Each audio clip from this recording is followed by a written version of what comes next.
bisa mewakili Provinsi Nusa Tenggara Timur yang diwakili Kabupaten Ende itu luar biasa. Jadi harapan pertama itu semua para penggiat bola kaki Kabupaten Ende melihat sesuatu ini sebagai MVP. Itu yang pertama. Lalu yang kedua, profesional kepada manajer beserta pengurusnya.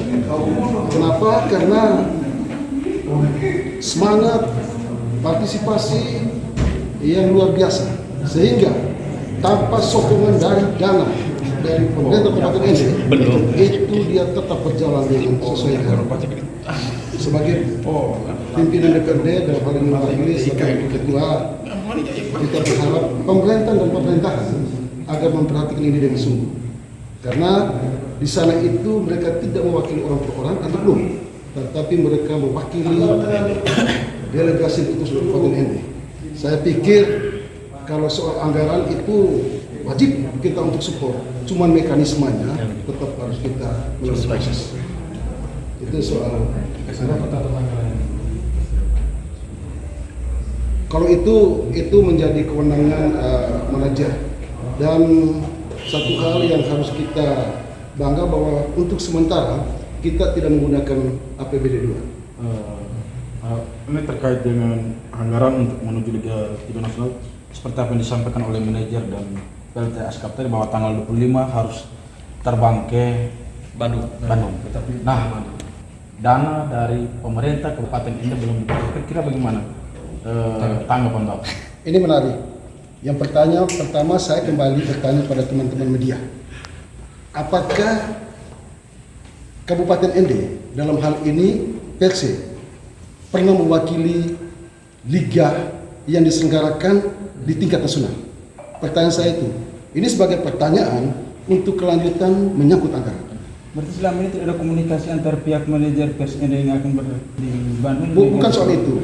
Bukan soal itu. Pertanyaan saya sebagai motivasi untuk kita bahwa ini suatu luar biasa. Kenapa? Karena Persib Ende melalui Askap provinsi ya, asal kabupaten yang mana yang PLT-nya Pak Yadin itu kita mendapat satu kehormatan. Jadi harapannya itu, harapan kita semua tentunya ini perlu kita support, perlu kita dukung. Jadi secepatnya ya, itu. Ya, kalau pemerintahan dan pemerintahan itu artinya DPRD secara kelembagaan dan pemerintahan secara birokrasi. Jadi ini harus memang menjadi perhatian. Jangan sampai teman-teman yang mewakili kita ke sana terus nanti ceritanya teman-teman itu harus keteter. Ini di negeri orang. Ini berapa ribu mil. Kalau mungkin masih di NTT mungkin kita masih bisa memperhatikan, tetapi karena ini mengingat sangat jauh, maka saya pikir tidak ada salahnya. Dan kita tidak usah takut dengan apa, sepanjang ini benar.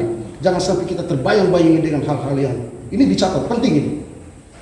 Penting, jangan sampai terbayang dengan hal-hal. Kakak ini yang terakhir kan? Siap. Terkait dengan anggaran ini, menurut informasi, hari ini DPR belum tidak setuju.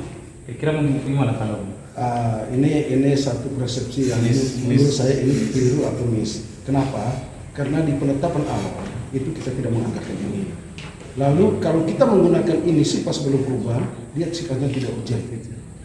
Satu langkah konstruktif, ya ini cuma bagaimana bargaining antara DPRD secara kelembagaan melalui Banggar dengan pemerintah. Kita bisa menggunakan tambahan uang. Karena ini kan bukan apa ya, sekali lagi saya menegaskan ini mewakili masyarakat Kabupaten Ende. Jadi bukan soal DPR tidak menyetujui, itu bukan, saya rasa tidak.